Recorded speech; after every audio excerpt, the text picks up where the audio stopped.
Comme chaque semaine, le mercredi, on a un rendez-vous avec Reporter, le média de l'écologie. Et ce matin, Léa Gedge. Bonjour Léa. Bonjour Damien. Et cette semaine, sur Reporter, vous nous parlez de ces dizaines de milliers de décharges d'ordures oubliées partout en Europe et qui représentent un véritable risque pour la santé. Oui, jusqu'à 500 000 décharges, selon une étude en 2021. Des dépôts de déchets laissés à l'abandon, oubliés, qui polluent les eaux et les sols. Alors, on y trouve de tout dans ces décharges, des ordures ménagères, agricoles, du BTP. Mais en dépit du risque environnemental et sanitaire qu'elles représentent, aucune cartographie fiable n'existe pour déterminer précisément combien il y en a et où elles se trouvent précisément. Alors notre journaliste Leila Milano a enquêté pendant des mois avec un consortium de médias d'investigation européens pour établir la première carte pan-européenne de ces déchetteries oubliées en agrégeant plusieurs bases de données, en effectuant des visites sur place aussi et puis des prélèvements. Et qu'est-ce qui leur sort ? Alors, le résultat, il n'est pas exhaustif évidemment, mais plus de 61 000 décharges ont été situées sur une carte, ces décharges oubliées, avec une découverte, c'est que la plupart, 28%, pas la plupart, mais en tout cas 28% de ces décharges se trouvent dans des zones inondables, c'est une vraie découverte, et donc avec un risque d'autant plus important de pollution des eaux et des sols. De quelle pollution ? Alors, on parle principalement d'une pollution qui est issue d'un jus toxique, qui est issu de la dégradation des déchets dans ces décharges, le lixiviate. C'est un jus toxique qui peut contenir des produits assez dangereux, des métaux lourds, des microplastiques, de l'amiante, des bactéries, des résidus de pesticides ou de médicaments, des PFAS, les fameux polluants éternels.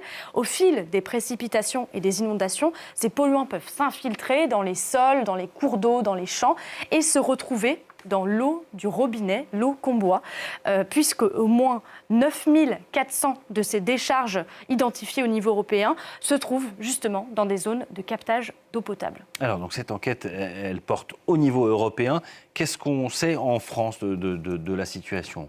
Alors, notre journaliste a pu identifier plus de 23 400 de ces décharges, auxquelles il faut ajouter 8 000 décharges dont la localisation n'a pas pu être déterminée. Mais même ces chiffres, franchement, ils sont sous-estimés.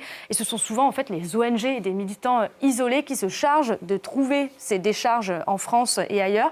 Pourtant, c'est un travail essentiel dont devraient se saisir les autorités. Mais à ce stade, les bases de données, elles sont, on l'a dit, incomplètes, éparpillées. Et le seul plan de financement qui existe, qui est à ce stade lancé en France de dépollution, il concerne uniquement les décharges du littoral.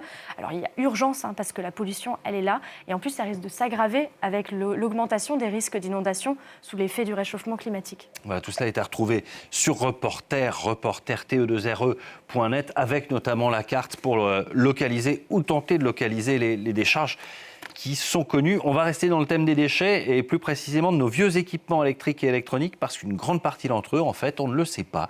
Ils alimentent, quand ils sont en fin de vie, la criminalité environnementale et ils finissent à l'étranger où ils polluent aussi. Et oui, et quand on se débarrasse de son lave-linge, de sa télé, de son ordinateur en fin de vie, en théorie, il est censé suivre un circuit officiel, donc soit se retrouver chez le distributeur où on achète un nouvel équipement, ou bien dans une déchetterie ou un point de collecte pour être ensuite donné à une association pour réemploi, ou alors reconditionner, désosser, dépolluer selon le type de déchets, mais ça c'est en théorie. Parce qu'en réalité, notre journaliste Fabienne Loiseau nous explique qu'un quart de ces appareils, soit 450 000 tonnes, échappent chaque année à la filière officielle de traitement de ces déchets. C'est même la moitié des frigos qui échappent à cette filière et qui se retrouvent complètement hors circuit. Et qu'est-ce qu'ils tiennent ? Eh bien, très souvent, en fait, ils finissent dans des pays d'Asie du Sud-Est ou d'Afrique, alors qu'il est interdit d'exporter ces équipements en dehors de l'Union européenne ou des pays de l'OCDE, sauf à avoir une autorisation préalable. C'est très réglementé.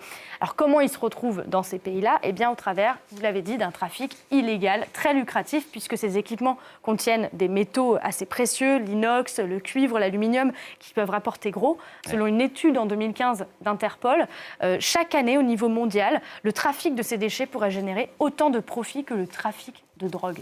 Et comment il s'opère ce trafic ? Alors souvent, ça se passe au niveau des ports. Ce sont des entreprises qui exportent des conteneurs maritimes présentés comme des conteneurs de déménagement ou de produits d'occasion et qui échappent à la vigilance, qui passent au travers des mailles du filet.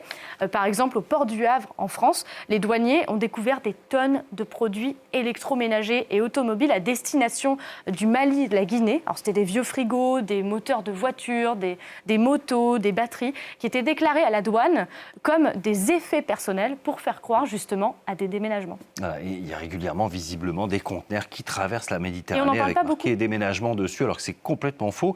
Le problème, c'est qu'une fois que ces déchets se retrouvent dans des pays asiatiques ou africains, là-bas, ils génèrent beaucoup de pollution. Et oui, à cause des substances toxiques que contiennent ces appareils usagés et qui empoisonnent l'environnement, qui empoisonnent les populations. C'est le cas par exemple au Ghana, c'est un des cas les plus connus, près d'Accra, la capitale, où il y a un immense cimetière d'appareils électroniques, électroménagers inutilisables et qui polluent vraiment l'environnement et les populations. Et ce trafic, il faut le dire, il est difficile à endiguer, d'autant plus que la quantité de produits électroniques et électriques ne cesse d'augmenter. Voilà, et pour éviter ça, il ne faut pas déposer son électroménager dans la rue pour qu'il soit ramassé par des ferrailleurs. Il faut passer vraiment par les filières légales et par une reprise quand on achète un nouveau frigo, par exemple. Merci beaucoup, Léa. Tout ça, c'est à retrouver donc sur reporter.net et rendez-vous